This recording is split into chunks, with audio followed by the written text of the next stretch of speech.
Let's start today's chapter work, power and energy। ठीक है। इस चैप्टर में हम लोग सीखेंगे यहाँ पे आज वर्क क्या होता है। ठीक है। वर्क हो गया तुम्हारा, एनर्जी हो गया, पावर हो गया, लेकिन उसके लिए हम लोग एनर्जी समझ लेंगे। और work energy, potential energy, sorry work energy नहीं, काइनेटिक एनर्जी और पोटेंशियल एनर्जी।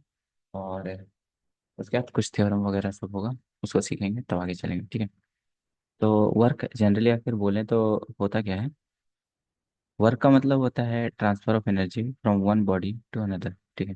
अगर सीधा सीधा शब्दों में बोले तो बोल सकते हैं ट्रांसफर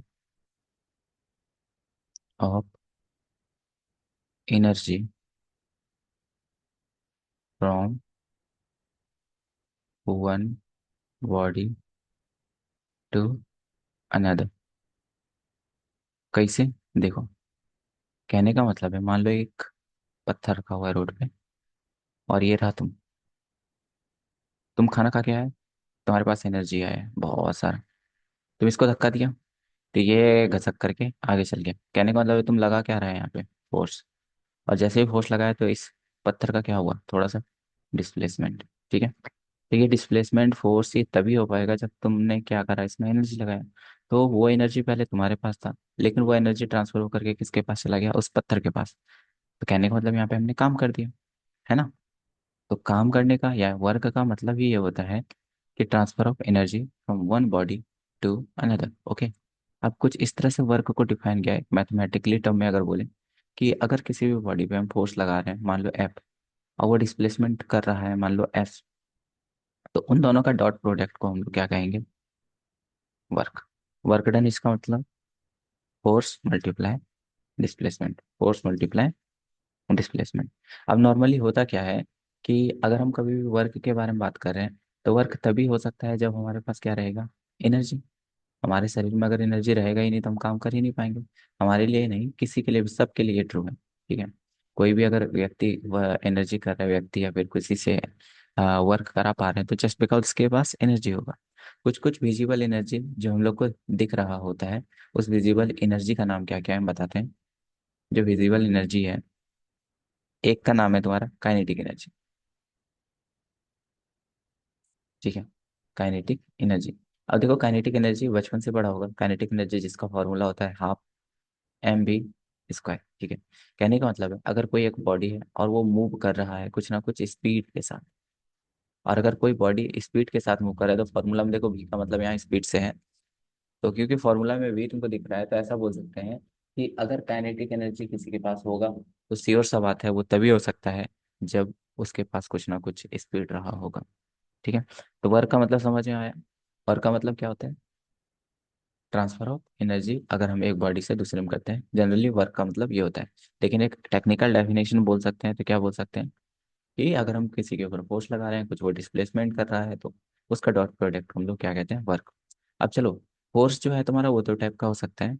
या तो कांस्टेंट फोर्स होगा, मतलब कि टाइम के साथ साथ चेंज नहीं हो रहा है। और एक हो सकता है वेरिएबल फोर्स। ठीक है। जो कि टाइम के साथ चेंज हो रहा है। जैसे कि मान लो एक एक्सप्रेशन लिख दी, F is equal to 2x+5। अब x इज इक्वल टू 1 पे बताओ फोर्स कितना होगा। तो तुम बोलेगा x की जगह पे 1 पुट कर दिए तो 2+5 यानी कि कितना हो गया, 7 न्यूटन। लेकिन अगर f इज इक्वल टू हम बोले x का 3 वैल्यू पे, देखो तो क्या होता है। तो तुम बोलोगे 2 × 3 + 5 यानी कि 3 दूनी 6 और 5 11 न्यूटन। तो कभी ये फिक्स रहा, नहीं रहा फिक्स। और जब फिक्स नहीं रहता है, जब फिक्स नहीं रहता है तो ऐसा वाला को हम लोग क्या कहेंगे, वेरिएबल फोर्स। क्या कहेंगे उसको हम, वेरिएबल फोर्स। नॉर्मली हम लोग यहाँ पे अभी बात कर रहे हैं, वेरिएबल के बारे में भी बात कर लेंगे। फिलहाल अभी देख लो कांस्टेंट फोर्स जिसका वैल्यू फिक्स रहेगा। जैसे कि मान लो कि हम एक बॉडी को धक्का दे रहे हैं 4 न्यूटन से, तो 4 न्यूटन फिक्स है।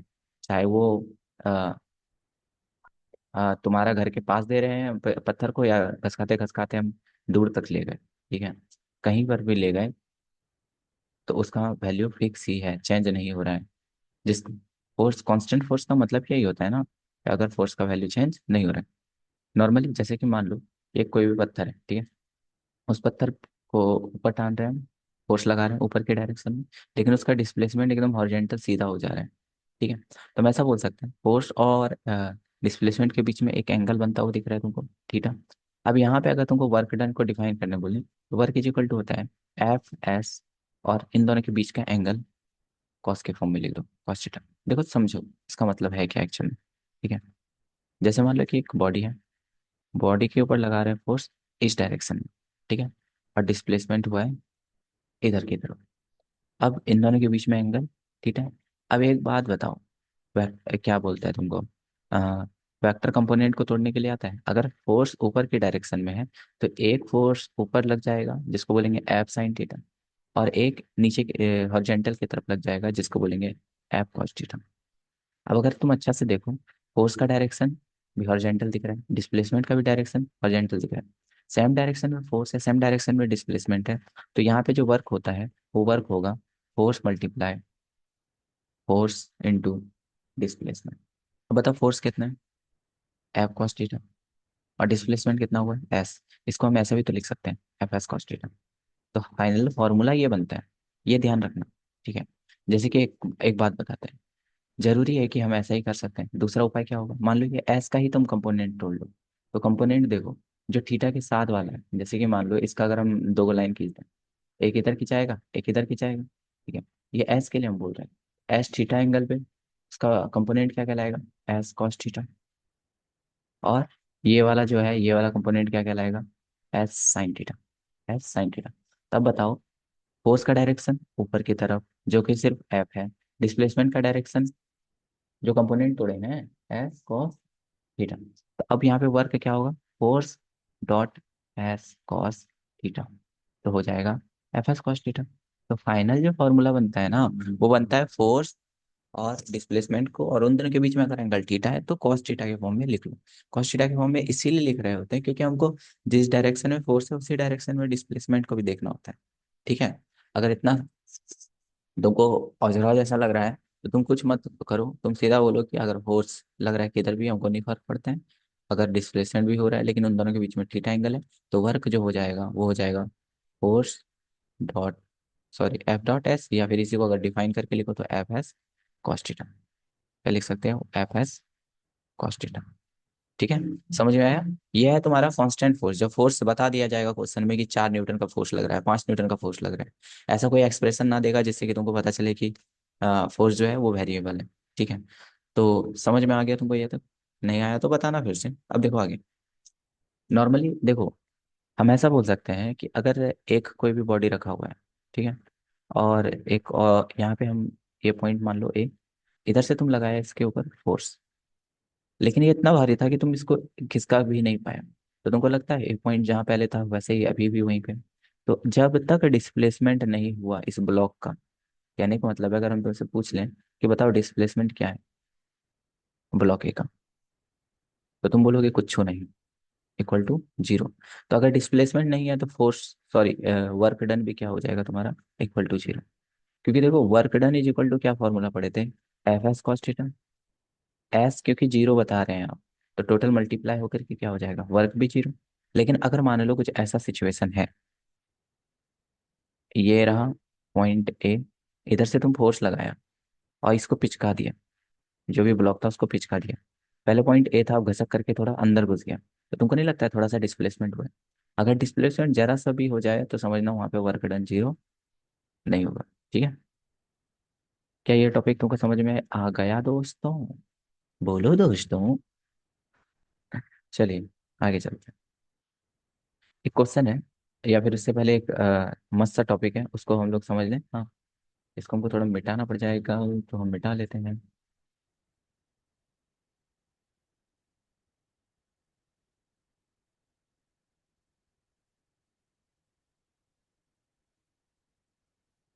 देखो वर्क इज इक्वल टू क्या पढ़ लिया, F S cos theta, F S cos theta work done is equal to, कहने का मतलब अगर कोई ब्लॉक है, फोर्स लग रहा है एफ, डिस्प्लेसमेंट हो रहा है एस, दोनों के बीच में थीटा है, एंगल थीटा, तो उसके लिए वर्क का फॉर्मूला ये।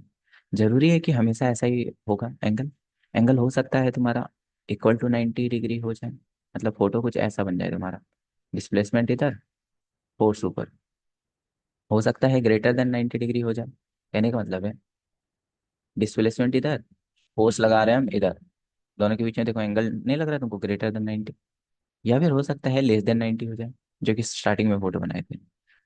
डिस्प्लेसमेंट इधर और फोर्स इधर, 90 से कम। अरे 90 तो ये है ना, देखो ये 90 है, ये तुमको 90 से ज़्यादा दिख रहा होगा, ये देखो 90 से कम दिख रहा है। ठीक है, तो कहने का मतलब है इन तीनों के केस में क्या होगा वर्क, जरा सोचो। अगर हम इस फॉर्मूला में कॉस थीटा का वैल्यू पुट करते हैं तो देखना वैल्यू पता चलते जाएगा। अगर मान लो कॉस थीटा, कॉस 90 का वैल्यू तुमसे पूछ लें, कॉस 90 का वैल्यू क्या होता है, जीरो। तो वर्क इज इक्वल टू होता है एफ एस कॉस, यहाँ 90 डिग्री लग जाएगा, ये जीरो कर रहा है तो वर्क भी पूरा क्या हो जाएगा, जीरो। क्योंकि जीरो से कोई भी चीज़ मल्टीप्लाई होता है, ये सब एफ एस सब जीरो से मल्टीप्लाई हो जाएगा, तो जीरो ही ना हो जाएगा। तो याद रखना, जब फोर्स और डिस्प्लेसमेंट परपेंडिकुलर हो, यानी दोनों के बीच में एंगल 90 डिग्री हो, तो वर्क जीरो कहते हैं हम लोग।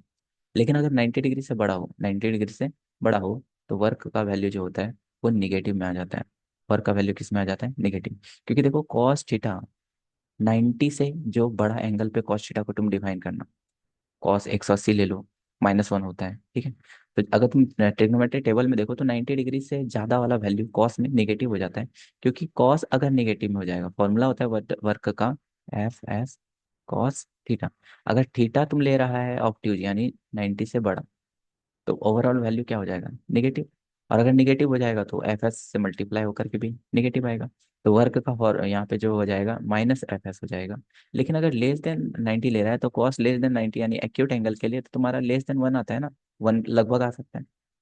ठीक है, तो कहने का मतलब है पॉजिटिव आएगा यहाँ पे, वर्क डन क्या आएगा, पॉजिटिव।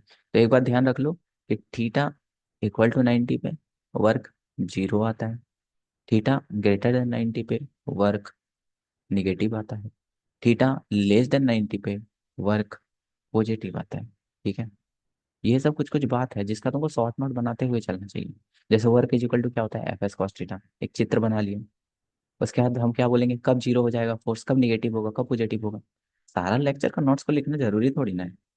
अब जैसे कि ये क्वेश्चन देख लो, बोला in which of the following figure work done by force F displacing an, क्या लिखा हुआ है भैया, an object through distance D is positive.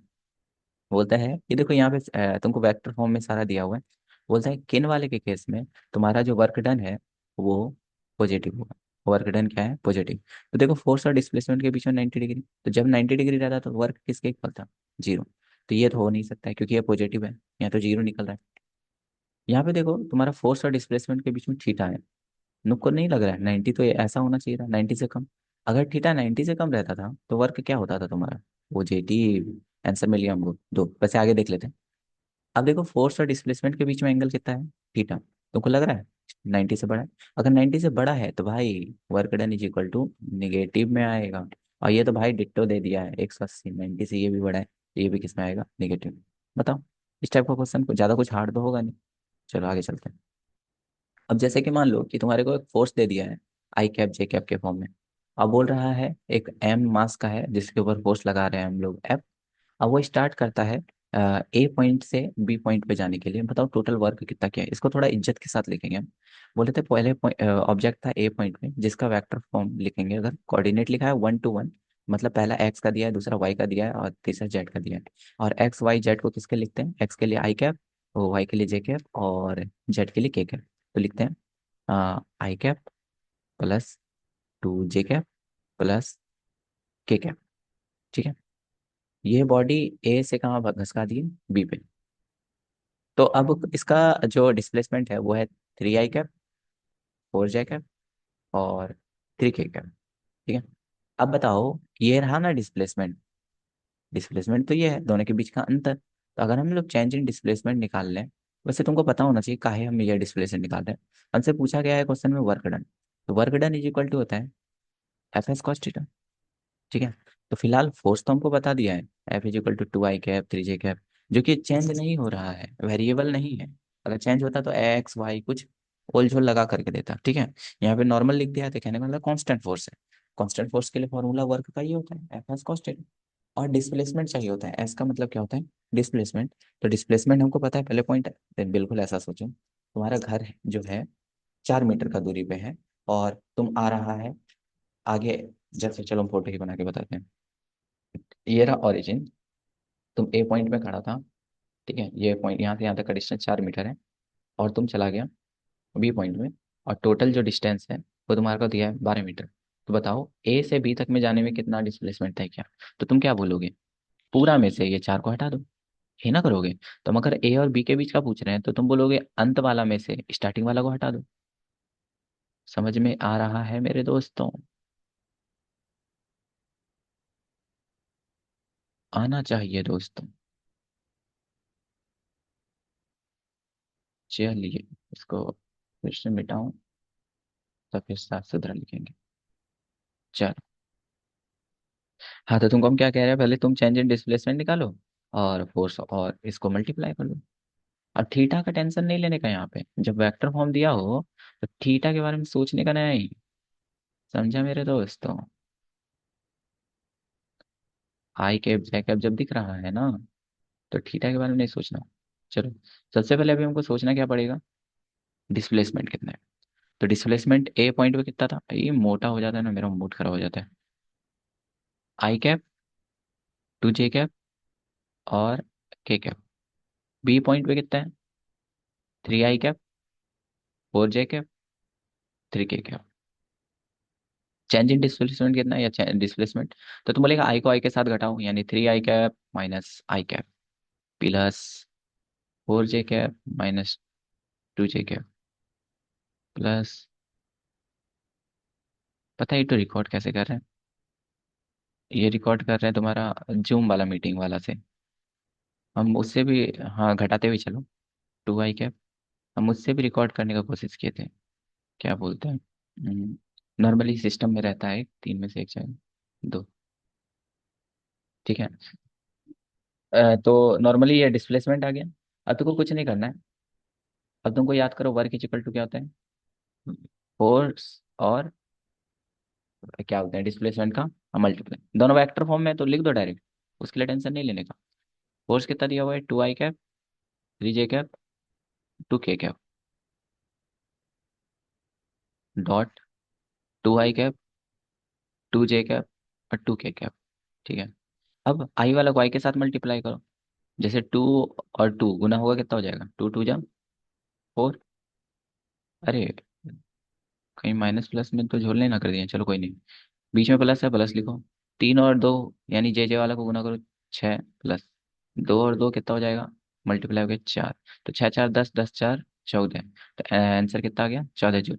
ठीक है। अगर तुमको यहाँ पे ये डाउट हो रहा है ना कि एंगल हम काहे नहीं लिए, तो एंगल एक्चुअल में लिया गया है दोस्त। जैसे कि देखो, जब हम बोल रहे हैं 2 आई कैप, फोर्स भी है, और 2 आई कैप डिस्प्लेसमेंट वाले में भी है, तो फोर्स का डायरेक्शन भी एक्स एक्सिस की तरफ है, और डिस्प्लेसमेंट का भी डायरेक्शन एक्स एक्सिस की तरफ है। दोनों के बीच में एंगल कितना बन रहा होगा, थीटा, 0।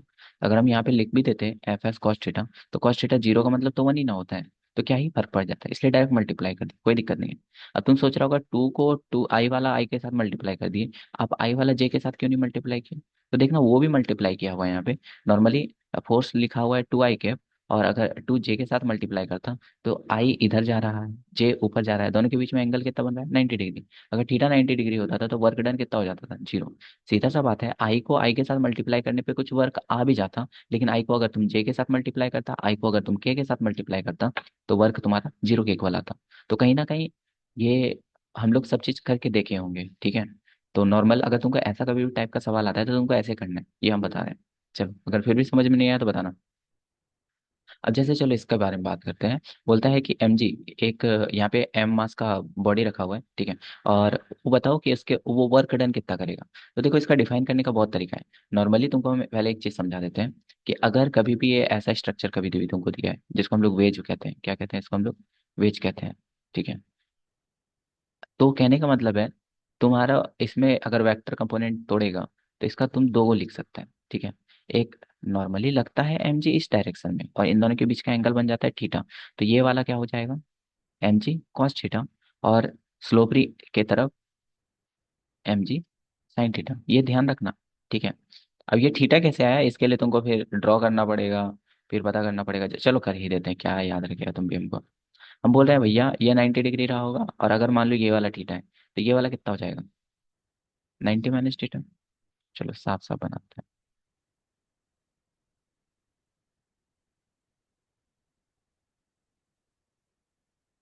देखो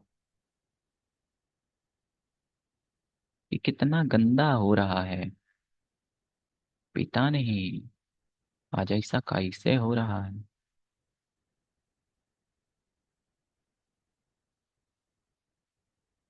एक काम करते हैं भाई, अपना मेहनत पे भरोसा करते हैं। आज गलत होगा, कल गलत होगा, रोज गलत थोड़ी ना होगा। चलिए, this is the ways brother, और इसके ऊपर एम मास का कोई ऑब्जेक्ट है, और इन दोनों के बीच में एंगल बन रहा है थीटा। ठीक है। अगर मान लो ये नीचे की तरफ इसके ऊपर फोर्स लगा एम जी, एक कंपोनेंट इधर टूटेगा, एक कंपोनेंट इधर टूटेगा। सबसे पहले ये पता कर लेते हैं ये एंगल बन कितना है। अगर ये थीटा है, ये 90 है, तो ये वाला एंगल बन जाएगा 90 माइनस थीटा। क्या बन जाएगा? 90 माइनस थीटा। अगर ये तुमको अच्छा से दिख रहा होगा तो एक ट्रायंगल बनता हुआ दिख रहा होगा। चलिए इस ट्रायंगल को हम लेकर के आते हैं बाहर। दिखा? अगर इस ट्रायंगल में तुम ये लाइन देखो और ये लाइन देखो, तो ये लाइन दोनों कहीं ना कहीं पैरेलल है। ये लाइन कहीं ना कहीं दोस्त क्या है तुम्हारा? पैरेलल है। अगर दो पैरेलल लाइन रहता है तो ये वाला एंगल और ये वाला एंगल, जिसको हम लोग अल्टरनेट इंटीरियर एंगल बोलते हैं, वो इक्वल होता है। तो कहने का मतलब अगर ये दोनों लाइन पैरेलल है, और ये वाला जो तुमको दिख रहा है, ये वाला जो क्या दिख रहा है तुमको, ट्रांसवर्सल जैसा, तो इस वाले ट्रायंगल को अगर बाहर बनाए, जो कि गंदा सा दिख रहा है मानते हैं, तो ये वाला जो एंगल होगा, चलो हम कलर चेंज कर रहे हैं ताकि तुमको विजिबल हो जाए, ये वाला एंगल और ये वाला एंगल इक्वल हो जाएगा। कहने का मतलब इसको हम लोग बोल सकते हैं 90 माइनस थीटा। इस छोटे से ट्रायंगल में ये वाला जो है 90 होगा। ठीक है। रिलेट करो ऐसे, ये गया यहाँ, ये गया यहाँ, और जो ऊपर वाला बचा है, तो ऊपर वाला बताओ कितना हो जाएगा? ये ऑटोमेटिकली थीटा हो जाएगा। कैसे हो जाएगा देखना, तीनों को जोड़ना। ये मान लेना एक्स, ये मान लेना 90 माइनस थीटा, ये मान लेना 90। ठीक है। तो ये अपने आप थीटा निकल जाएगा। तो तुमको हम फाइनली ये बताना चाह रहे हैं ये एंगल कितना आ गया तुम्हारा? थीटा। अगर ये एंगल थीटा आ गया और इस वाले को हम एम जी कह रहे हैं, तो ये वाला को क्या कहेंगे? एम जी कॉस थीटा, क्योंकि थीटा साइड वाला, साथ वाला को हम लोग कॉस बोलते हैं, दूर वाला को हम लोग साइन बोलते हैं। अभी भी नहीं आया समझ में? तो फिर से पूछो। थोड़ा फिगर हम गंदा बना दिए, चल फिर से कर लेते हैं। क्या रे, बोलते हैं याद कर लो, डायरेक्ट नहीं समझ में आता है। हाँ,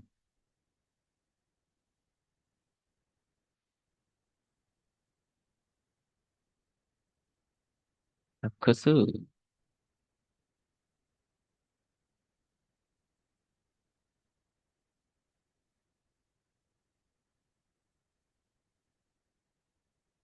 चलो ठीक है। अब हम ये कहना चाहता हूँ, ये एंगल जो है ना थीटा बाहो, ठीक है, ये एंगल 90 डिग्री, और ईथा एंगल जो है वो 90 माइनस थीटा है। तो इस डायरेक्शन पे आपका लगेगा एक फोर्स जिसको हम लोग कहते हैं एम जी। ठीक है। अगर इस वाले फोर्स को आप वेक्टर कंपोनेंट में तोड़ो तो एक ये वाला वेक्टर बनेगा, एक इधर बनेगा। यही दोनों वेक्टर की वजह से ना ये वाला एम जी आया होगा। तो हमको ये पता करना है ये एंगल है कितना। उससे पहले तुम ये देख लो कि यहाँ पे एक ट्रायंगल बनता हुआ दिख रहा है। इस ट्रायंगल को अगर तुम बाहर बना करके देखो, तुमको दिखेगा ये लाइन और ये लाइन दोनों पैरेलल है। और अगर पैरेलल है तो, और ये ट्रांसवर्सल है, तो ये एंगल और ये एंगल इक्वल होगा। यानी इसको हम लोग कह सकते हैं 90 माइनस थीटा। यहाँ पे ये 90 भी बनता हुआ दिख रहा है, तो ये ऑटोमेटिकली बराबर थीटा हो जाएगा। ऑटोमेटिकली ऊपर वाला जो है, ये वाला, ये थीटा हो जाएगा। अगर ये थीटा हो जाएगा तो इसको तुम साफ साफ सोच सकता है। देखो हुआ क्या, हुआ क्या, इधर पे लगा और एक वेक्टर इधर टूटा, एक वेक्टर इधर टूटा। ठीक है। तो यहाँ पे एंगल कितना निकला तुम्हारा? थीटा। तो हम बोले यहाँ पे थीटा वाले साथ वाला को एम जी कॉस थीटा कहेंगे, और परपेंडिकुलर वाला को एम जी साइन थीटा कहेंगे। बस हम यही कहना चाहते हैं। ठीक है। हम बस यही तो कहना चाहते हैं। अब इसको हमको हटाना पड़ेगा। कैसे हटाएं?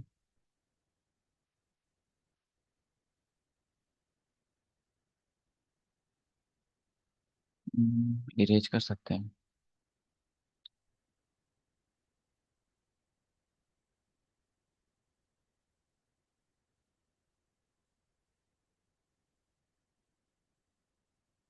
चलो ठीक है, हटिए।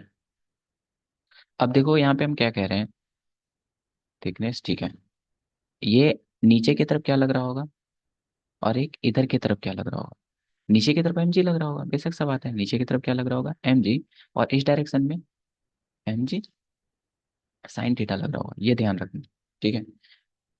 और अगर इधर की तरफ कंपोनेंट कोई तोड़ देता तो हम उस जगह बोलते हैं mg cos थीटा, फिलहाल नहीं तोड़ा है। तो नॉर्मली अगर हम यहाँ पे देखें तो इस बॉडी को हम लोग किस तरह से वर्क निकाल सकते हैं। तो पहला तो देखो, अगर हम नीचे की तरफ सोचें, फोर्स फोर्स किधर सोचें, इसके ऊपर, बॉडी के ऊपर नीचे की तरफ जो कि mg है, तो नीचे की तरफ इसका डिस्प्लेसमेंट हो कहाँ से रहा है, यहाँ से लेके यहाँ तक, जो कि कितना है h। तो work done is equal to क्या होता है, force into displacement. Cos theta zero हो जाता है, कॉस थीटा जीरो हो जाता है जब कभी भी फोर्स और डिस्प्लेसमेंट का डायरेक्शन सेम होता है। जैसे यहाँ पे देखो, फोर्स भी नीचे की तरफ लग रहा है और डिस्प्लेसमेंट का डायरेक्शन भी नीचे है, तो हम ऐसा बोल सकते हैं, फोर्स क्या है तुम्हारा, mg। ठीक है। डिस्प्लेसमेंट कितना हो रहा है, h, कॉस थीटा जीरो, तो सीधा सीधा हो जाएगा mg h। लेकिन अगर हम इस डायरेक्शन से हम डिफाइन करना चाहें, तो इस डायरेक्शन में देखो, फोर्स किधर की लग रहा है, इधर की तरफ, लेकिन डिस्प्लेसमेंट लग रहा है इधर की तरफ हो रहा है। हाँ, बॉडी तो घसक के आ रहा है, लेकिन तुमको पता नहीं है ये डिस्टेंस है कितना, नहीं पता है। लेकिन हम तुमको ये फोटो में एच बता दिए हैं, ये बता दिए हैं डी, तो तुम निकाल सकते हो, इससे कोई फर्क नहीं पड़ता है। अगर तुम एक काम करो, तुम साइन थीटा को डिफाइन करो। साइन थीटा का मतलब होता है परपेंडिकुलर बाय हाइपोटेनियस।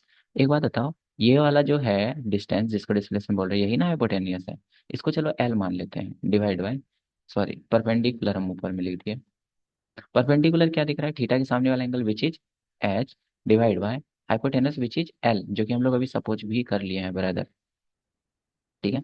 अब यहाँ से हम अगर एल को डिफाइन कर लें, तो एल इज इक्वल टू क्या हो जाएगा, एल इज इक्वल टू क्या हो जाएगा, ये एल रहेगा ना, ये एच उधर हो जाके डिवाइड हो जाएगा, sine theta by H, sine theta by H.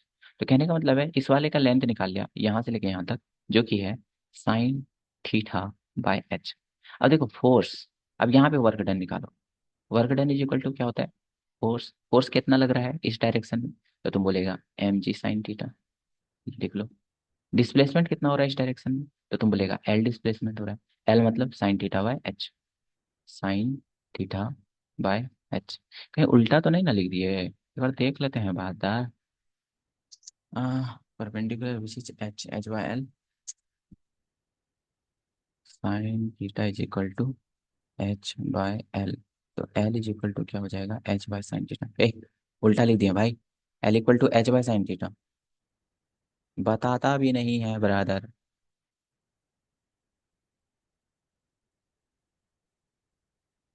ये नहीं होगा, ये एच बाय साइन थीटा होगा।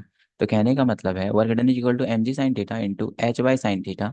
तो साइन थीटा खत्म, और आ जाएगा mgh। देखो अभी भी वही आया, चाहे तुम यहाँ से देख रहा था तब भी mgh बोले वर्क किया है, ऊपर से नीचे आ रहा है, भले तुमको लग रहा है डिस्टेंस ज्यादा किया, लेकिन अभी भी वर्क कितना किया है, mgh।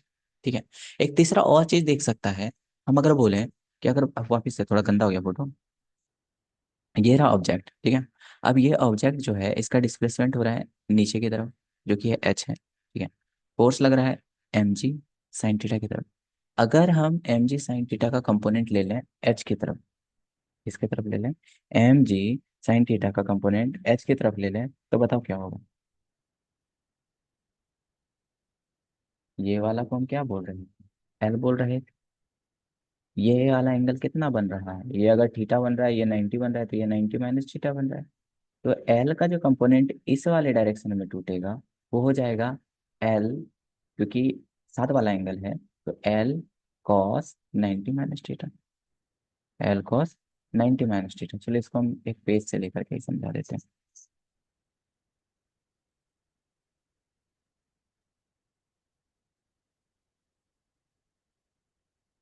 कलर वाट चेंज कर लेते हैं ना।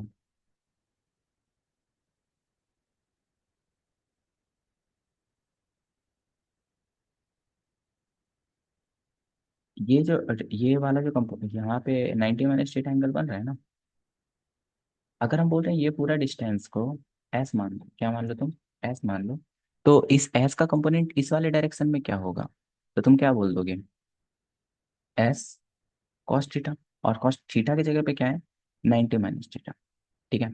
और बताओ इस डायरेक्शन में तुम्हारा फोर्स कितना लग रहा है, mg। हम work done is equal to force into displacement, force लगा नीचे की डायरेक्शन में mg, और यहाँ पे डिस्प्लेसमेंट कितना हो रहा है, एस कॉस थीटा।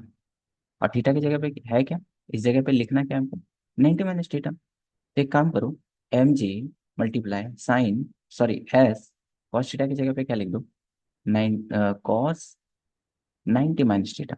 और अगर बचपन में पढ़ा होगा cos 90 - थीटा को हम लोग क्या कहते हैं, साइन थीटा। और यहाँ पे आ जाएगा mg एस। लेकिन एक बात बताओ, ये एस को हम लोग किसके टर्म में डिफाइन किए थे पिछले टर्म में, ये लेंथ बोल रहे थे ना उसको, h/sin थीटा, h/sin थीटा। तो एस का मतलब क्या है, h/sin थीटा। तो एम जी की जगह एम जी लिख दो, एस की जगह पे h/sin थीटा लिखो, ठीक है, मल्टीप्लाई साइन थीटा कर देना। तो ये साइन थीटा से साइन थीटा खत्म हो जाएगा और एम जी आ जाएगा। कंक्लूजन क्या निकला ये सारा बताने का, हम बोल रहे थे चाहे तुम इस डायरेक्शन में फोर्स और इस डायरेक्शन का डिस्प्लेसमेंट मान करके बनाओ तब भी आ रहा था तुम्हारा एम जी एच। चाहे तुम ऊपर से नीचे आते समय डिस्प्लेसमेंट और फोर्स दोनों मान करके बनाओ तब भी आ रहा था एम जी एच। चाहे तुम इस साइड का डिस्प्लेसमेंट को इस साइड में वेक्टर कंपोनेंट में तोड़ो और इस साइड का फोर्स से मल्टीप्लाई करो तब भी तुम्हारा क्या आ रहा था, एम जी एच। ठीक है, तो हम ये बताना चाह रहे हैं कि भले तुम्हारा इस डिस्टेंस अलग अलग तय कर रहा था, लेकिन इन तीनों केस में क्या है तुम्हारा वर्क सेम आया, जो कि है एम जी एच। तो तुमको जो आसान लगेगा वही ना कर दोगे। जैसे कि तुमसे पूछा जाएगा कि एक बॉडी है यहाँ पे, इसको यहाँ से घुड़का के यहाँ पे लाना है, तो बताओ कितना वर्क करेगा। तो तुम इस रास्ता में ना चल के डायरेक्ट सोच लो नीचे की तरफ जाने पे कितना वर्क किया, जो कि होगा सीधा सीधी एम जी, इसका मास, ग्रेविटी और कितना हाइट है। ये निकाल लिया तो वही सारा वर्क निकल गया ना, चाहे इस डायरेक्शन का पूछे, इस डायरेक्शन का पूछे, किधर का भी पूछे। बात आ रहा है समझे, क्वेश्चन देने का पीछे का यही वजह था। नेक्स्ट, अब देखो कि एक बॉडी है जिसका मास एम है, वो आर नाम का रेडियस वाले सर्कल में अभी स्पीड से घूम रहा है, कुछ बकवास सब भर दिया है, ठीक है। बोल रहा है वर्क डन बताओ फोर्स का, अगर वो कितना मूव कर ले हाफ सर्कल पर। नॉर्मली सोचो एक सर्कल है, एक बॉडी घूम रहा है, घूम रहा होगा तो वो उधर की तरफ घूम रहा होगा, सेंट्रीपिटल फोर्स उसको अंदर की तरफ खींच रहा होगा। तो बताओ डिस्प्लेसमेंट हो रहा है उधर की तरफ, फोर्स लग रहा है नीचे की तरफ। तो तुमको कुछ ऐसा सिचुएशन नहीं लगा, डिस्प्लेसमेंट इधर फोर्स ऊपर, दोनों के बीच में एंगल कितना बन रहा है, 90।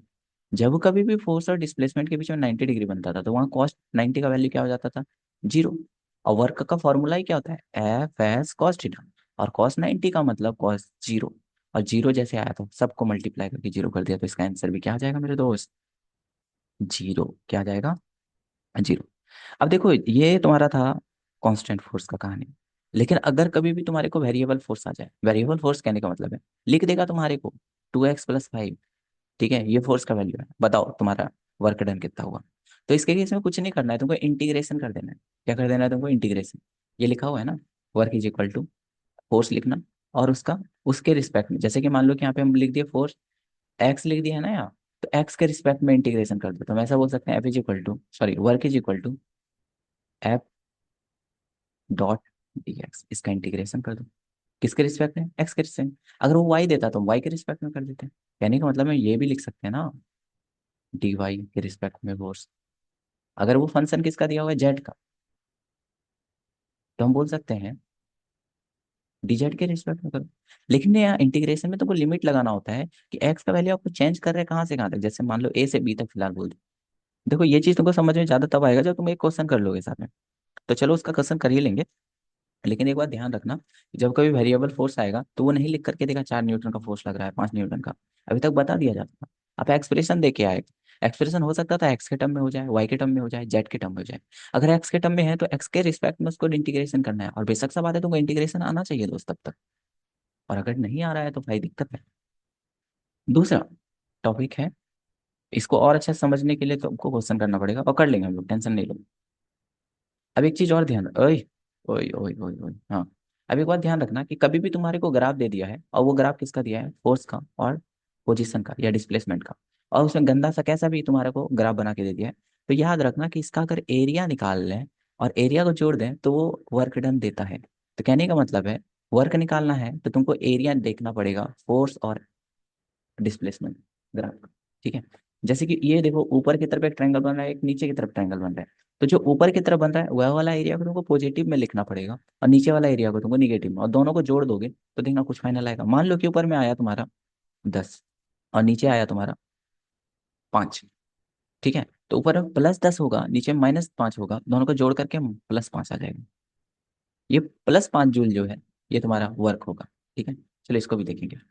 अब जैसे कि चलो आ ही गया ना, बोलता है एक बॉडी मास एम नाम का कोई ब्लॉक है, वो स्टार्टिंग में ओरिजिन पे था, फोटो भी दिख रहा है तुमको। अब देखो फोर्स यहाँ दिया हुआ है, अब इसको देख के कोई भी बता देगा ये कांस्टेंट फोर्स नहीं है, वेरिएबल है, एक्स के ऊपर डिपेंड कर रहे हैं। अब उसको हम लोग कौन सा पॉइंट पे ले गए हैं, पी इक्वल टू 5 0। पहला वाला पॉइंट एक्स एक्सिस को दिखाता है, दूसरा वाला को वाई कोऑर्डिनेट को दिखाता है। तो कहने का मतलब इसका डिस्प्लेसमेंट भी तुम्हारा एक्स में हुआ है। तो हम ऐसा बोल सकते हैं स्टार्टिंग में एक्स कितना था, 0 पे था, बाद में उसको घसका घसका के एक्स कितना पे ले आए, 5 पे। स्टार्टिंग पे वाई कहाँ पे था, 0 पे था, वाई में कहाँ लेके आ गए, वो भी अभी 0 पे ही है। मतलब वाई पे तो मूव ही नहीं कर रहे हैं। जब वाई पे मूव ही नहीं कर रहे हैं तो वाई वाला हम फोर्स देख ही नहीं सकते, हमको देखना क्या है, सिर्फ एक्स वाला। अब work done is equal to क्या होता था, फोर्स और डिस्प्लेसमेंट, एफ एस था ना कॉस थीटा। तो वैसे ही याद कर लो ना, फोर्स का डिस्टेंस के साथ इंटीग्रेशन करना है। जैसे यहाँ पे फोर्स क्या है तुम्हारा, 2x+2, एक्स के टर्म में इंटीग्रेट कर दो। इंटीग्रेट के लिए हम लोग ये वाला लिख करके dx लिख देंगे। अब इंटीग्रेशन का सिंबल ऐसा लिखो, अब लिमिट देखो यहाँ पे कहाँ से कहाँ तक देखना है हमको। सॉरी, फोर्स क्या देख रहे हैं भैया, थोड़ा इसको मिटा करके अच्छा करते हैं।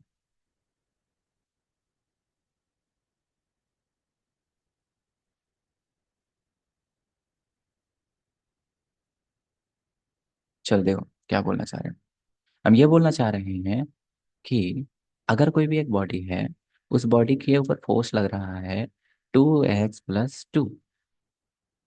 कहने का मतलब ये फोर्स किधर के लग रहा है, एक्स डायरेक्शन में कि वाई में, एक्स में। अगर एक्स एक्सिस में तुम्हारा फोर्स लग रहा है तो हम उधर की तरफ ना वर्क देखेंगे, वाई जेड में तो नहीं देखने चले जाएंगे।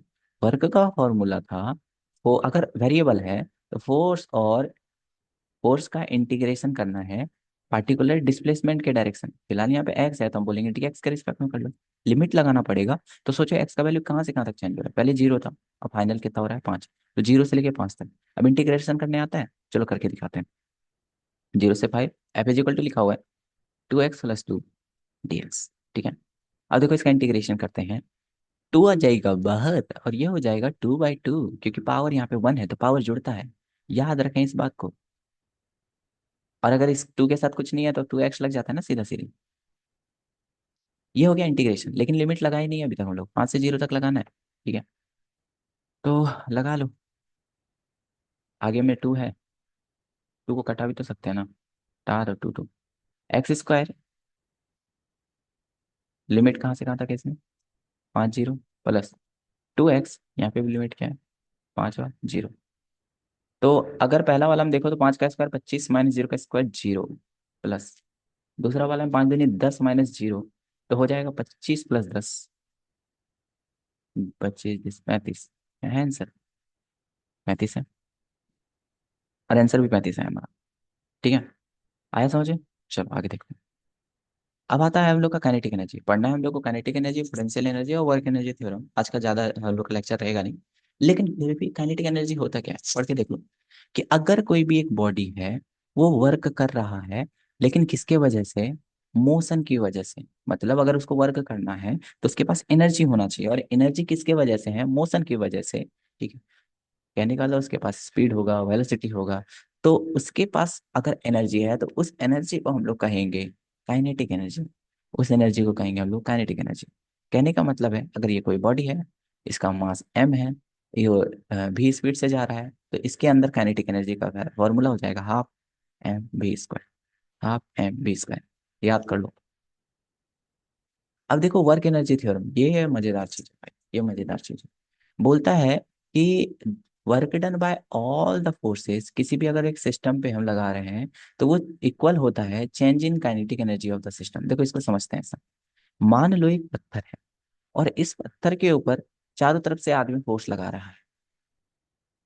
अगर फोर्स लगा रहा है तो कुछ ना कुछ वर्क कर रहा होगा। जैसे ये मान लो कि एक नाम है लड़का का मोहन, एक लड़का का नाम है रंगा, एक का नाम है सोनू। ये सब मिलकर के ऊपर फोर्स लगा रहा है, तो कुछ ना कुछ इन लोगों ने वर्क करा होगा इसके ऊपर। तो हम बोल सकते हैं वर्क जितना भी बंदा लोग किया है, work done by all force, all बंदा, ये इक्वल होगा चेंज इन काइनेटिक एनर्जी।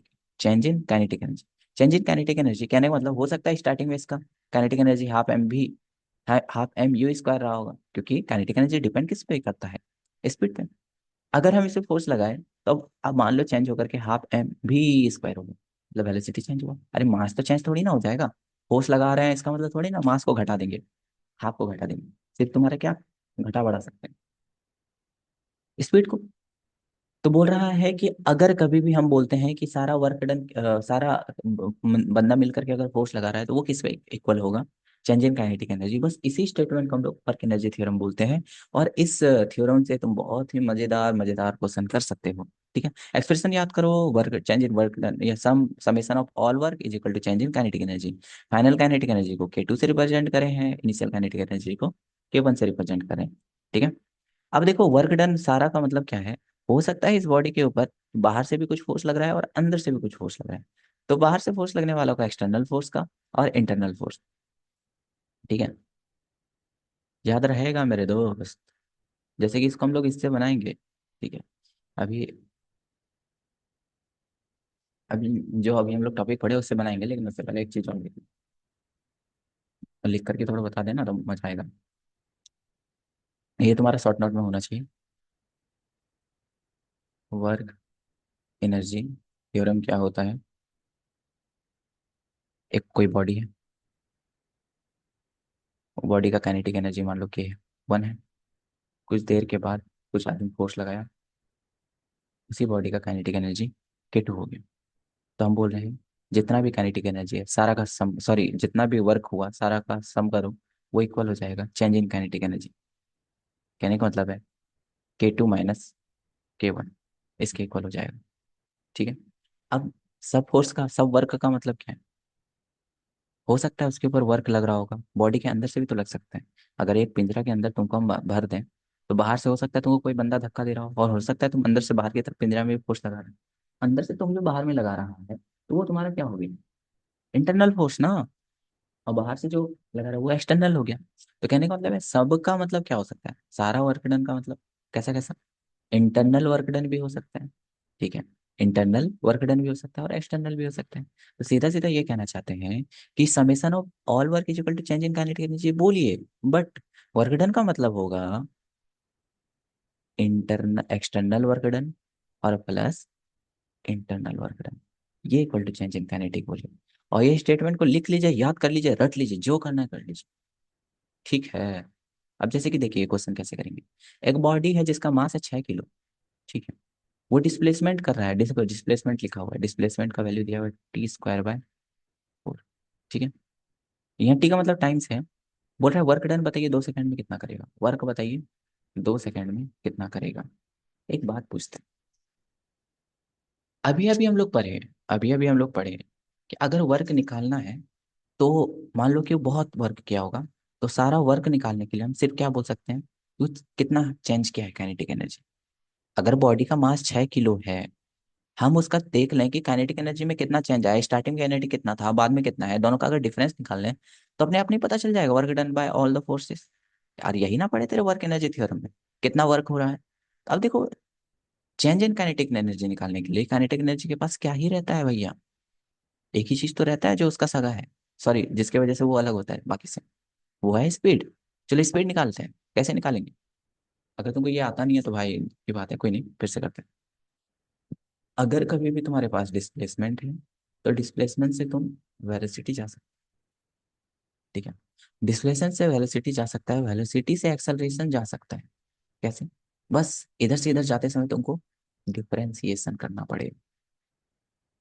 उसका उल्टा तुम क्या करेगा, अगर एक्सेलरेशन से तुमको वेलोसिटी आना है, वेलोसिटी से तुमको डिस्प्लेसमेंट आना है, तो तुमको यहाँ पे एरिया निकालना पड़ेगा। क्या निकालना पड़ेगा, एरिया। तो फिलहाल हमको डिस्प्लेसमेंट दिया हुआ है, हमको निकालना है वेलोसिटी, तो हम बोलेंगे displacement S is equal to T² by 4 दिया हुआ है, तो क्यों ना हम इससे वेलोसिटी निकालें, वेलोसिटी का मतलब है इसका डिफरेंशिएशन। तो अगर हम ds का डिफरेंशिएशन t के रिस्पेक्ट में करें, ds/dt, तो देखो यहाँ पे क्या आ जाएगा, कांस्टेंट 1/4 बाहर आ जाएगा, T² का डिफरेंशिएशन का करना पड़ेगा, है ना, बाई ds, सॉरी dt। तो डिफरेंशिएशन में जो बनता रहता है वो पावर आगे आ जाता है खुद करके, आ गया 2 आ गया, और पावर घट भी जाता है 2 - 1 यानी कि सिर्फ t, यहाँ से कट जाएगा कितना बन जाएगा 1/2। आंसर आ गया T/2। ये T/2 आ गया क्या है, डिफरेंशिएशन यानी ds/dt, और ds/dt को हम क्या कहेंगे, वेलोसिटी, क्योंकि तुम ही को बताए थे वेलोसिटी का मतलब होता है डिस्प्लेसमेंट का क्या, डिफरेंशिएशन, जो कि कितना आया है, T/2। ठीक है। अब चलो हम लोग एक काम करते हैं, हमको क्या निकालना है, चेंज इन काइनेटिक एनर्जी। तो चेंज इन काइनेटिक एनर्जी के लिए हम बोलेंगे भैया वेलोसिटी का तो वैल्यू या फॉर्मूला हमको पता चल गया, T/2। एक काम करो ना आप, चेक करो, 2 सेकंड में आपको निकालना है ना वर्क डन। तो T=, स्टार्टिंग में देख लो 0 सेकंड पे देख लो वेलोसिटी कितना रहा होगा, और T=2 सेकंड पे देख लो वेलोसिटी कितना रहा होगा। अगर T=0 पे देखोगे तो V=0/2, मतलब 0 मीटर पर सेकंड। और अगर T=2 सेकंड पे देखोगे तो V=2/2 हो जाएगा, जो क्या जाएगा 1 मीटर पर सेकंड। मतलब वेलोसिटी अगर चेंज हो रहा है, सॉरी स्पीड अगर चेंज हो रहा है, तो वो 0 से 1 हुआ है। और work done is equal to क्या होता है मेरे दोस्त, change in kinetic energy. Kinetic energy का फॉर्मूला क्या होता है, चेंज का फाइनल माइनस इनिशियल। फाइनल में क्या होगा, हाफ एम बी स्क्वायर मान लो, इनिशियल में क्या होगा, हाफ एम यू स्क्वायर मान लो। अब दोनों में कॉमन क्या दिख रहा है, हाफ और M V square minus U square. U तो इनिशियल स्पीड है, वो तो 0 है, ये तो खत्म। भी कितना है, 1 दिया हुआ है, 1 का स्क्वायर तो 1 ही होता है। तो normally half into M into 1। तो हाफ की जगह हाफ लिखो, मास कितना दिया हुआ है, 6। ठीक है। तो उस हिसाब से तुम्हारा 2 × 3 = 6, 3 जूल का एनर्जी। बताओ, कुछ था इसमें? अगर थ्योरम नहीं पढ़ता वर्क एनर्जी तो तुम्हारा दिमाग का दही हो जाता मेरे दोस्त। चलो ये वाला क्वेश्चन देख लो। बोलता है एक रेन ड्रॉप है जिसका वजन है 2 ग्राम, और वो हाइट 1 किलोमीटर से गिर रहा है। ठीक है। ये रहा रेन ड्रॉप, ऊपर से गिर रहा है नीचे। कितना डिस्टेंस है, कितना ऊपर से गिर रहा है, 1 किलोमीटर, मतलब 1000 मीटर का हाइट से गिर रहे हैं। ग्राउंड पे हीट करा, स्पीड उसका है 40 मीटर पर सेकेंड। ग्राउंड पे हीट करा, ग्राउंड के समय जब हीट करा था उसका कितना था, 40 मीटर पर सेकेंड। पूछ रहा है ग्रेविटेशनल फोर्स कितना है, नहीं वर्क डन बाय ग्रेविटेशनल, धरती जो उसको बुला रहा है। देखो work done is equal to gravitational force बोला तो हम बोलेंगे बूंद को नीचे लग रहा है फोर्स mg।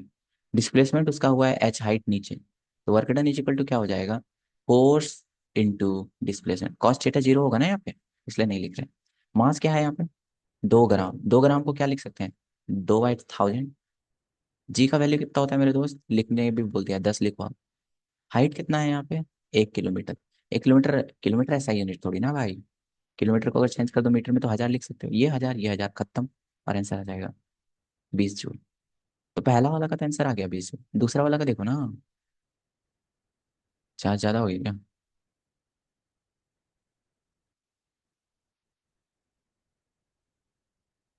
Charge charge 92। चलो थोड़ा सब बंद करते हैं चार्ज।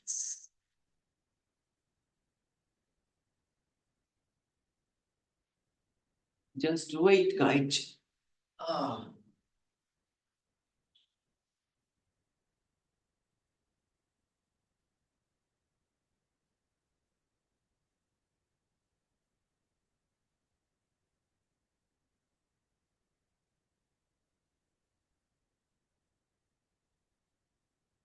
चलिए स्टार्ट करते हैं फिर से।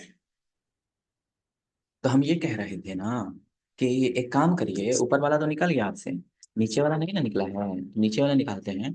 लिखा हुआ है कि find the work done by the opposing resistive force. ऐसा रेजिस्टिव फोर्स मतलब, अरे बूंद जो ऊपर से गिर रहा होगा, तो क्या लगता है तुमको, हवा उसको बोल रहा होगा आ जाओ। हवा तो ऊपर की तरफ फोर्स लगा रहा होगा ना, नहीं आओ नहीं आओ। तो वही रेजिस्टिव फोर्स के द्वारा भी तो वर्क डन हुआ होगा, कहने का मतलब बूंद आ रहा है नीचे। चलो वाइट लेते हैं।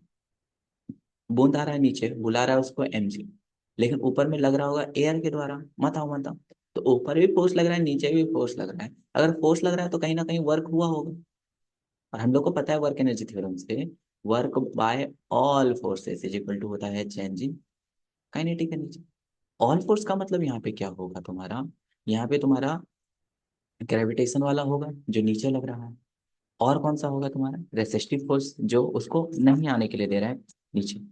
दोनों फोर्स लग रहा होगा, तो हम दोनों को लिख सकते हैं क्या। हम ऐसा बोल सकते हैं ऑल का मतलब work done by gravitational force plus work done bye opposing force. Opposing force जो कि अपोज कर रहा है उसको, वो किसके इक्वल होगा, work change in kinetic energy. अब नॉर्मली एक बात बताओ, चेंज इन काइनेटिक एनर्जी का फॉर्मूला हम ये पढ़े थे ना, चलो देखो पीछे, ये वाला याद कर लो। नहीं कॉम ये वाला, हाफ एम लिखना, फाइनल वेलोसिटी का स्क्वायर माइनस इनिशियल वेलोसिटी का स्क्वायर लिख देना, बस काम खत्म। तो हाफ लिख देंगे, एम लिख देते हैं, फाइनल वेलोसिटी का स्क्वायर माइनस इनिशियल वेलोसिटी का स्क्वायर। क्योंकि यहाँ पे लिख रहा है 2 ग्राम रेन ड्रॉप ड्रॉप किया जा रहा है। स्टार्टिंग वाला स्पीड तो 0 रहेगा ना। तो हाफ, एम के जगह पे 2 ग्राम है तो 2/1000 मल्टीप्लाई V² मतलब फाइनल वेलोसिटी। क्वेश्चन में लिखा है 40, 40 का स्क्वायर कर देंगे। 40 × 40, तो ये देखो, 2 से 2 खत्म, 2 जीरो यहाँ से खत्म, यहाँ आ जाएगा 4×16/10, यानी कि 1.6। और इधर पे ग्रेविटेशन फोर्स कितना, सॉरी एनर्जी कितना था, 20, अभी निकाल के देखे थे। प्लस अपोजिंग फोर्स को चलो एक्स मान लो। अब एक इक्वेशन बन जाएगा, यहाँ पे लिख रहे हैं 20 + x = 1.6। तो x = क्या हो जाएगा, 1.6 माइनस, गलती नहीं ना कर रहे हैं मेरे दोस्त, फाइनल वेलोसिटी माइनस इनिशियल, 4×16, ठीक तो है। 1.6 - 20, तो आंसर आ जाएगा तुम्हारा, होगा 18.4 जूल, वो भी नेगेटिव। किसमें आ जाएगा, निगेटिव। निगेटिव में इसलिए आया क्योंकि देखो कहीं ना कहीं ऊपर की तरफ लग रहा था ना। ठीक है। अब नॉर्मली लिखा हुआ अगर क्वेश्चन में रहेगा तो वहां पे अगर मैग्नीट्यूड लिखा हुआ था 18 पॉइंट, रुक जाओ थोड़ा सा।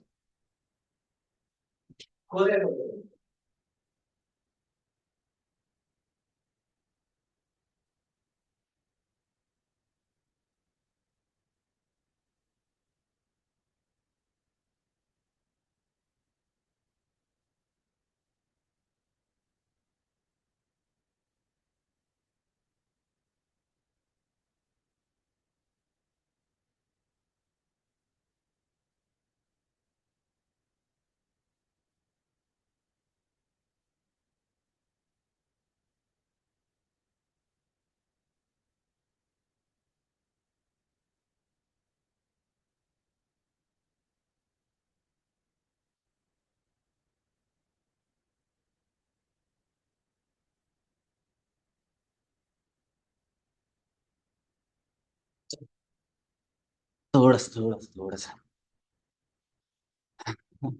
बीच में जाना पड़ रहा है थोड़ा।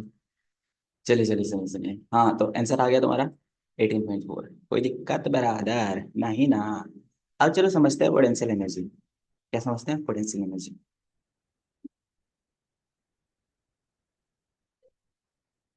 क्या था।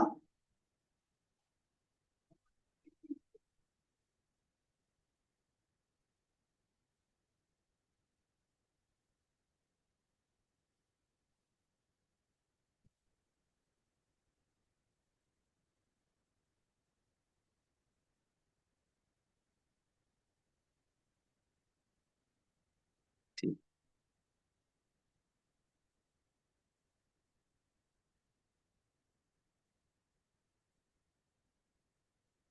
ज्यादा समय नहीं ना हो गया दोस्त। चलो ठीक है, कोई नहीं, आगे करते हैं। थोड़ा सा बचा हुआ है, वो खत्म करेंगे ना फिर से खत्म हो जाएगा आज का काम। तो चलो हम लोग बात करते हैं पोटेंशियल एनर्जी। पोटेंशियल एनर्जी को पढ़ने से पहले एक बात समझो। तुम्हारे पास दो टाइप का फोर्स अब सुनने को मिलेगा। एक फोर्स को बोलते हैं कंजर्वेटिव फोर्स और एक फोर्स को बोलते हैं नॉन कंजर्वेटिव। चलो इसको इज्जत के साथ लिखते हैं। फोर्स कितना टाइप का सुनने को मिलेगा तुम्हारे को, दो। एक है कंजर्वेटिव और एक है नॉन कंजर्वेटिव। देखो कंजर्वेटिव और नॉन कंजर्वेटिव का मतलब क्या है। कुछ कुछ फोर्स जो है वो पाथ डिपेंडेंट होता है। ठीक है, पाथ डिपेंडेंट होता है, मतलब क्या है सब समझाएंगे। और कुछ कुछ जो फोर्स है वो पाथ इंडिपेंडेंट होता है।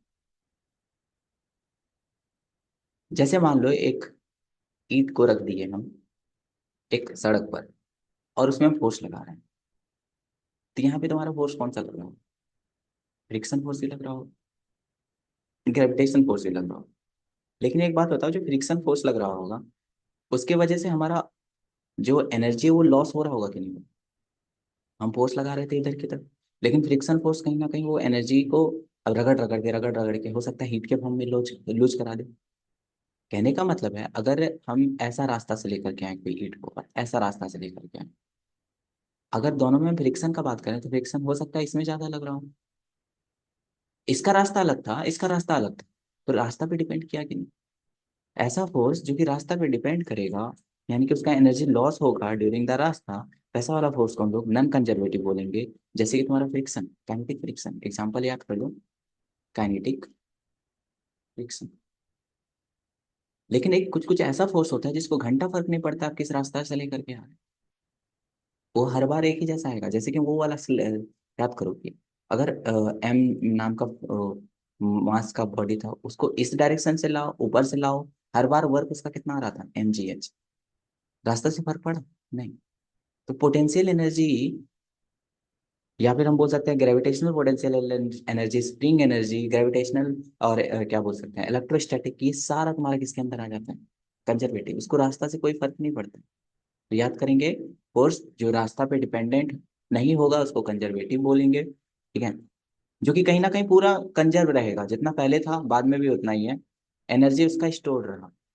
लेकिन कुछ कुछ में एनर्जी स्टोर नहीं रहता, वो ड्यूरिंग जैसे किस टाइप का रास्ता है उस रास्ते के अकॉर्डिंग चेंज होते रहता है, खराब होते रहता है, निकलते रहता है, उस हिसाब से।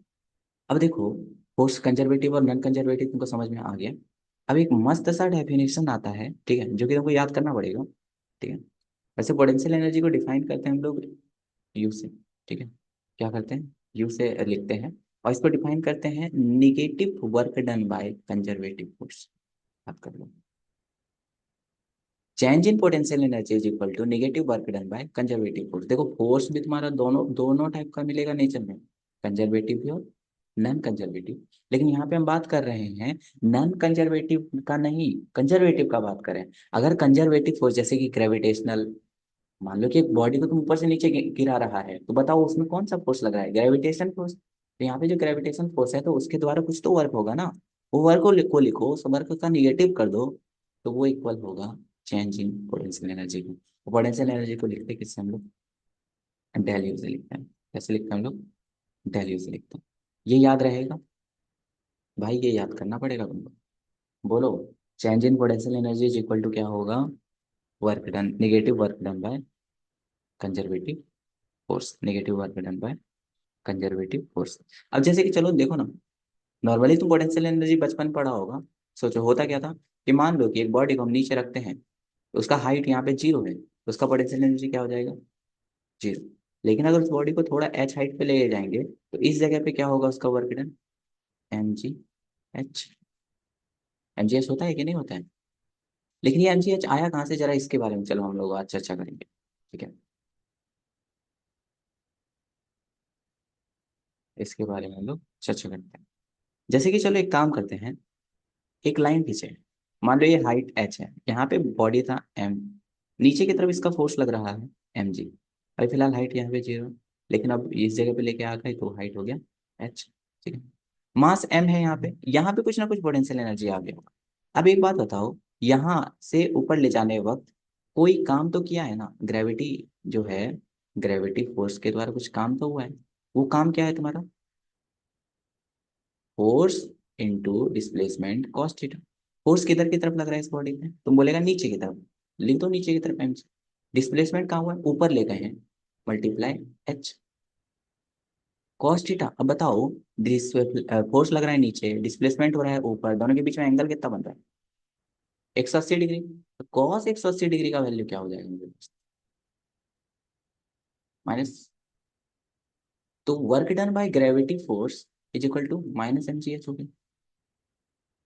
और ग्रेविटी फोर्स किसके अंदर था, कंजर्वेटिव या नॉन कंजर्वेटिव, बताओ। कंजर्वेटिव में कौन कौन याद करना है तुमको, ग्रेविटेशनल, इलेक्ट्रोस्टैटिक और स्प्रिंग फोर्स। स्प्रिंग फोर्स नहीं सुना है, अगर कभी भी स्प्रिंग को इधर प्रेस करो या इधर टानो तो उस जगह भी फोर्स लग रहा है, वहां पे अगर वर्क हो रहा है तो वो भी कंजर्वेटिव है। ग्रेविटी मतलब जो जमीन में पकड़ा रहा है वो भी कंजर्वेटिव है। इलेक्ट्रोस्टैटिक मतलब अगर चार्ज के बीच में फोर्स लग रहा है तो वो भी कंजर्वेटिव है। तो यहाँ ग्रेविटी तुम्हारा कंजर्वेटिव है, तो बोल सकते हैं work done by conservative is equal to आ गया तुम्हारा माइनस एम जी एच। और अभी अभी तुरंत सिखाएं, तुरंत सिखाएं, यहाँ पे अभी हम स्लाइडो चेंज नहीं करें। ये क्या लिखा हुआ है, change in potential energy is equal to negative work done by conservative. और कंजर्वेटिव का वैल्यू आया कितना है, माइनस में mgh, पहले से माइनस था यहाँ पे फॉर्मूला के अकॉर्डिंग। और यहाँ पे अभी अंदर में एक माइनस आया, ये वाला देखो, ये वाला दिख रहा है। और चेंज इन यहाँ पे है क्या, पोटेंशियल एनर्जी। अब देखो change in potential energy equal to क्या हो जाएगा, माइनस माइनस प्लस माइनस। ठीक है। तो इसीलिए हम ऐसा बोल सकते हैं कि नीचे में वैसे पोटेंशियल एनर्जी क्या रहा होगा, जीरो। ऊपर में क्या होगा, mgh। लेकिन अगर कायदे से देखें तो नीचे से ऊपर जाते इसमें निगेटिव में बढ़ना चाहिए ना, माइनस mgh आना चाहिए। लेकिन आता है, हम लोग लिखते हैं क्या जनरली, mgh लिखते हैं। तो mgh आता कहाँ से है, इसके वजह से आता है। सपोज करो चेंज इन पोटेंशियल एनर्जी को कभी तो मानता ही नहीं negative work done by conservative, तो ये माइनस ही आ जाना, आता बाहर में। माइनस माइनस कभी प्लस होता ही नहीं।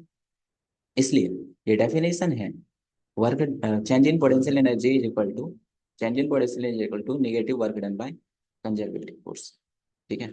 इससे बहुत सारे फार्मूला वगैरह सब भी बनते हैं। चलो आगे देखते हैं, ग्रेविटेशनल पोटेंशियल एनर्जी। ठीक है। आह, वही जो अभी बताया तुमको ना, चेंज इन, ये अभी तो वहां पे डिफाइन कर ही दी। Change in potential energy is equal to negative work done by conservative. और यहाँ पे तुम्हारा कंजर्वेटिव फोर्स आया कितना था, माइनस में mgh। Change in work done potential energy equal to mgh। चलो, अब देखो मैकेनिकल एनर्जी क्या होता है। देखो कोई बॉडी के पास अगर टोटल एनर्जी है, मतलब काइनेटिक एनर्जी है उसके पास और पोटेंशियल एनर्जी है, दोनों एनर्जी को जोड़ दो बस, उसी को मैकेनिकल एनर्जी बोलेंगे। मैकेनिकल एनर्जी को रिप्रेजेंट करेंगे ई से, और ये किसका सम के इक्वल होगा, kinetic energy plus potential energy. कोई बॉडी है उसके पास पोटेंशियल एनर्जी व काइनेटिक एनर्जी भी है, जब दोनों को जोड़ोगे तो वो किसके इक्वल होगा, मैकेनिकल एनर्जी। ये बात तो याद रखना, ठीक है। अब जो आएगा ना मजा वीडू, अब मजा आएगा वीडू, चलो देखो। अब थोड़ा अच्छा है, इसको ध्यान रखना। सबसे पहले वर्क एनर्जी थ्योरम में क्या पढ़े थे हम लोग, work done by all forces, all forces equal to change in kinetic energy, ये पढ़े थे।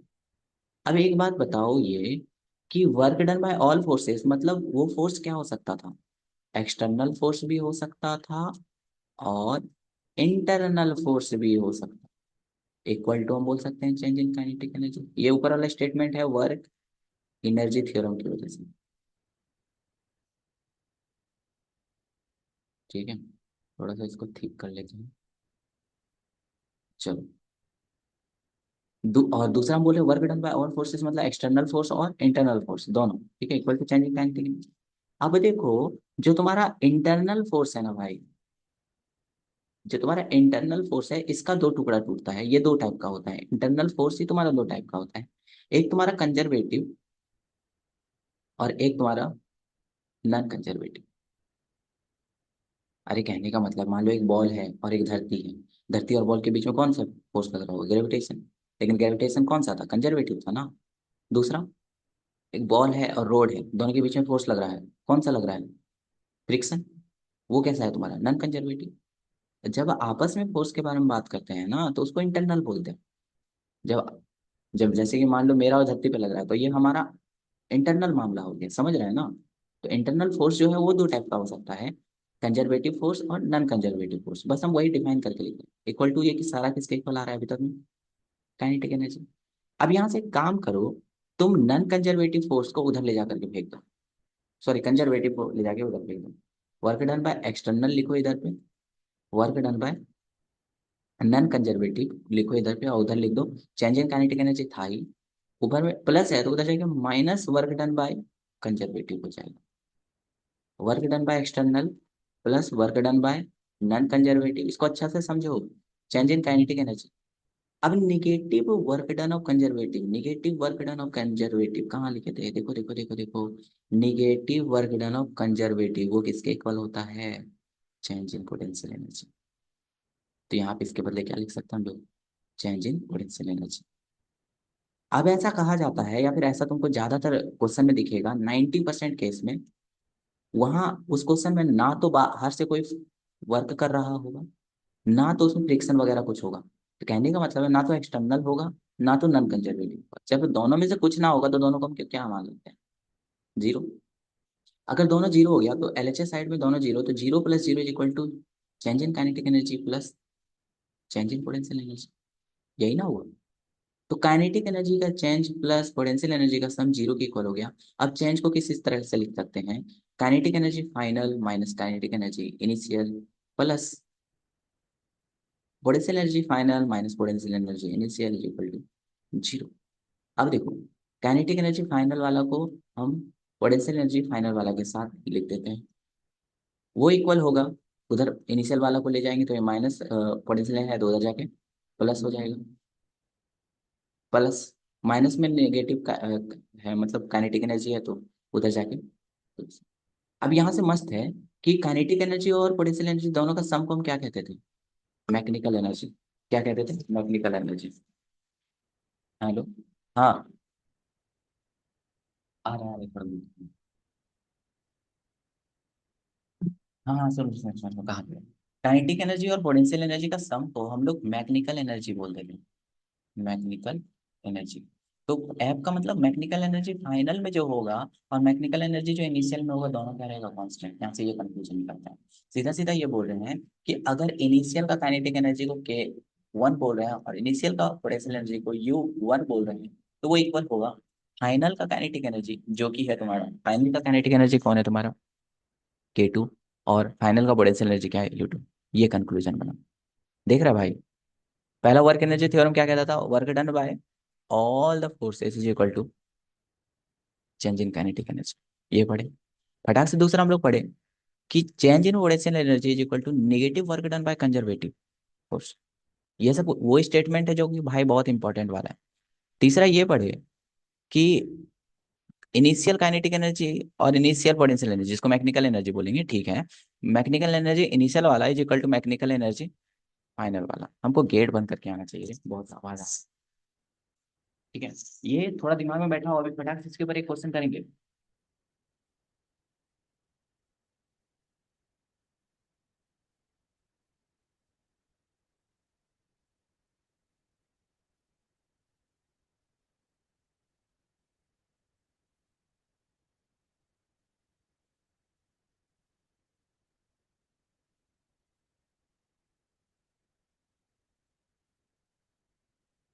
बैठ गया होगा दिमाग में तुम्हारा, हमें तुम्हारे दिमागों पे पूरा भरोसा है। चलो यहाँ पे देखो, मजेदार। जैसे कि बोला कि एक बॉडी को रिलीज करती है पॉइंट ए से, फिगर में दिया है। अब हमको बताना है स्पीड बताओ बी पे।